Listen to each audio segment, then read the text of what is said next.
ازيكم عاملين ايه؟ يا رب تكونوا بخير. طبعا بنكمل لسه السلسله بتاعتنا بتاعت الحقيقه وراء قصص الكرتون، والنهارده الفيديو بتاعنا عن قصه فيلم موانا. الفيلم يعتبر جديد نسبيا، بس في ناس كتير برضه شافته، وانا من الناس اللي بتحب الفيلم ده. فيلم موانا اصلا مستوحى من الثقافة البولينيزية، وكل حاجة شفناها في الفيلم ده اذا كان بقى هدوم، اغاني، عادات، فكلها حاجات حقيقية. ديزني اخدت قصص وحكايات واساطير بولينيزية حطيتهم كلهم في فيلم واحد. في اسطورة مشهورة جدا عند الشعب البولينيزي، وتحديدا عند السكان اللي عايشين في جزيرة هاواي، واللي هي اسطورة ماوي. ودي كانت الأسطورة اللي ديزني ركزت عليها في فيلم موانا، وده برضو اللي أنا هعمله في فيديو النهاردة أنا جاي أحكي لكم قصة فيلم موانا، وهنركز على الأسطورة بتاعت ماوي دي. بس خليني الأول أديكم ملخص للفيلم عشان نعرف الفروقات ما بين الفيلم والأسطورة.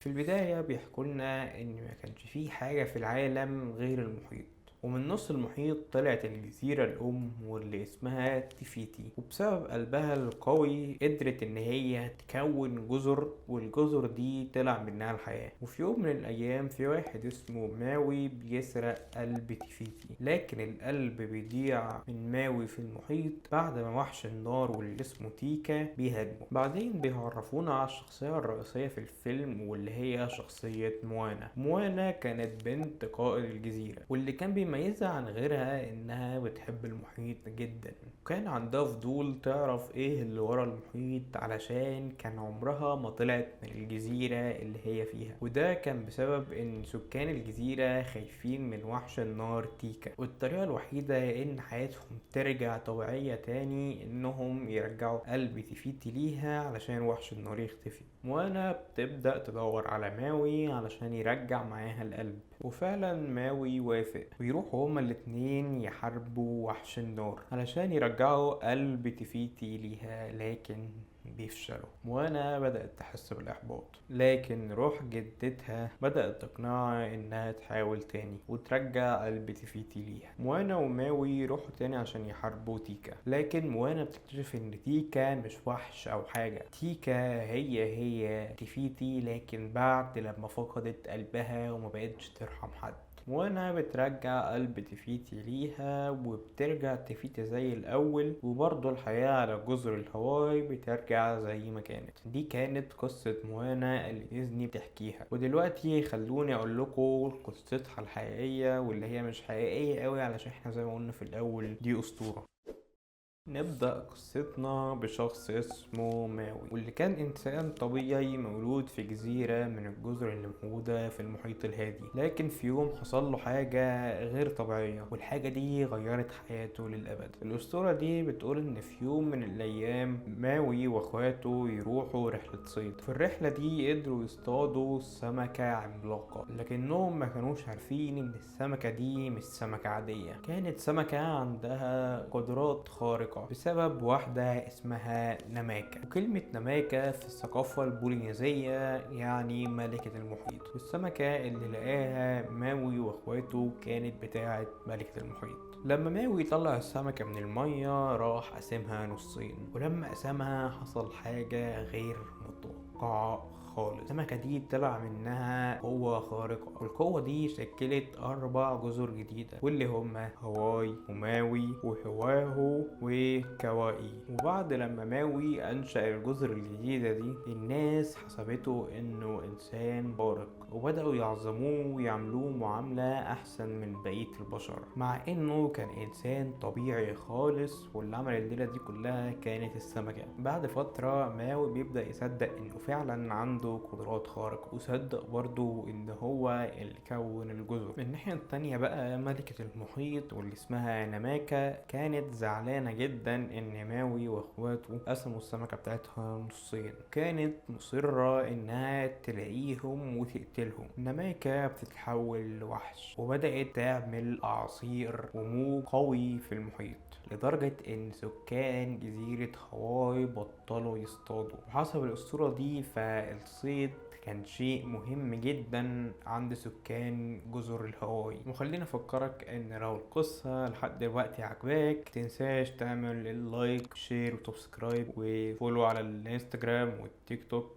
هنا وهنا القبيلة بتروح عند ماوي ويطلبوا منه انه يرجع المحيط زي الاول، علشان هما لحد دلوقتي فاكرين ان ماوي عنده قدرات سحرية وانه فعلا يقدر يرجع المحيط زي ما كان. لكن زي ما قلتلكوا ماوي زيه زي اي حد في القبيلة، في الاول وفي الاخر هو انسان عادي. لكن ماوي يوافق ويقول لهم انه هيروح لحد قلب المحيط ويتكلم معاه. القبيلة بتبني مركب كبير لماوي علشان يروح بيه لقلب المحيط، لكن ما تشرحش هو ايه شكل قلب المحيط او مكانه فين اصلا. ماوي وهو في طريقه لقلب المحيط قابل آلهة تانية، والآلهة دي اسمها بيلي، ودي تقدر كده تقول انها الزعيمة بتاعت كل الآلهة، زيها زي زيوس بالظبط في الميثولوجيا الإغريقية. وبيلي دي كانت أقوى من نماكة بتاع مليون مرة مثلا، وكانت هي آلهة النار والبراكين. ماوي بيبدأ يتكلم مع بيلي ويقول لها ان المحيط الأيام دي مش مستقر،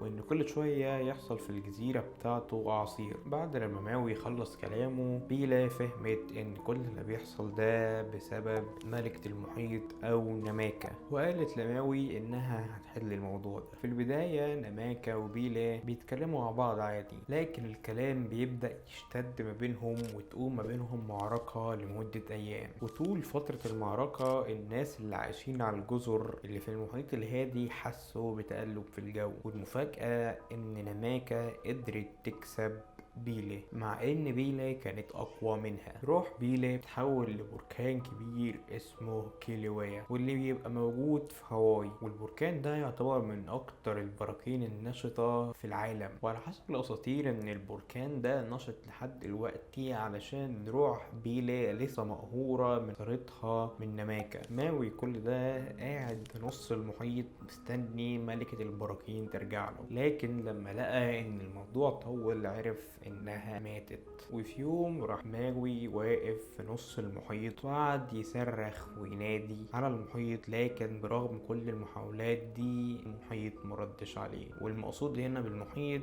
هي ملكة المحيط اللي هي نماكة. ماوي بدأ يحس بالاحباط انه مقدرش يحل مشكلة المحيط، وكمان كان خايف يرجع للقبيلة بتاعته علشان هو معملش اي حاجة تقدر تساعدهم. وعلشان كده ماوي بيقرر انه ينتحر. لما حاول ينتحر ماوي جاله ملك الموت وقال له انه مش هياخد روحه دلوقتي علشان ده مش وقت موته. وبعدين راح جاي سأله انت ليه اصلا بتحاول تنتحر؟ ماوي بدأ يحكي له القصة من اولها وقال له انه خايف يرجع قبيلته بعد لما سكانها يعتمدوا عليه. ملك الموت بيشرح لماوي ان السمكة اللي هو واخواته اصطادوها وقسموها نصين دي ما كانتش سمكة عادية، لكنها كانت سمكة جواها بيضة، والبيضة دي كانت الجنين بتاع ملكة المحيط. وعلشان كده برضو نماكة اتحولت لوحش علشان فقدت طفلها. ملك الموت بيقول لماوي انه يقدر يعالج المشكلة دي بانه هيرجع السمكة اللي هم قتلوها للحياة ويروح يديها لملكة المحيط.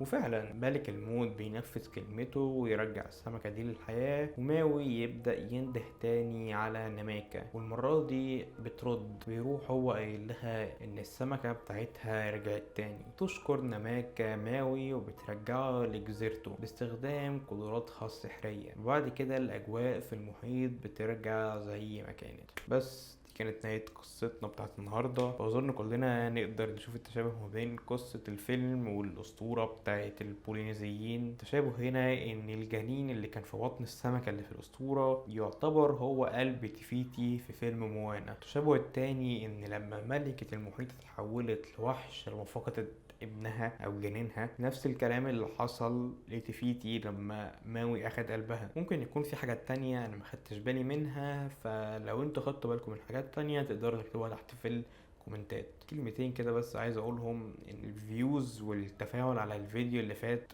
مجاش. الفيديو حرفيا كان مشاهدة دلوقتي من وقت تصوير الفيديو ده. الفيديو اهو زي ما انتم شايفين كده، مش عارف باين ولا لا، الفيديو 38 فيو وقت تصوير الفيديو. فليه مع ان الفيديو اللي قبليه اهو، ده الفيديو اللي قبليه، الفيديو اللي قبليه داخل على 300 فيو تقريبا، حرفيا 299 فيو. فليه مع ان القصة بتاعت واني كويسة مش وحشة، مش افضل قصة بالنسبة لي، بس القصة مش وحشة، القصة مسلية. بس ده اللي انا كنت حابب اقوله. فيا ريت الفيديو هيطلع لكم في الاي اللي هنا او الاي اللي هنا، يا ريت تروحوا تشوفوه. وبس ده كان كل اللي عندي النهارده. متنسوش تعملوا لايك وشير وسبسكرايب وفولو على الانستجرام والتيك توك هنا وهنا. ولو عندكم اي افكار اللي تقدروا تكتبوها في الكومنتات وكده، يبقى قدامنا فيديو واحد بس في السلسله دي، واللي هو قصه بيتر بان، واللي ان شاء الله هيبقى الاسبوع الجاي. بس كده، سلام.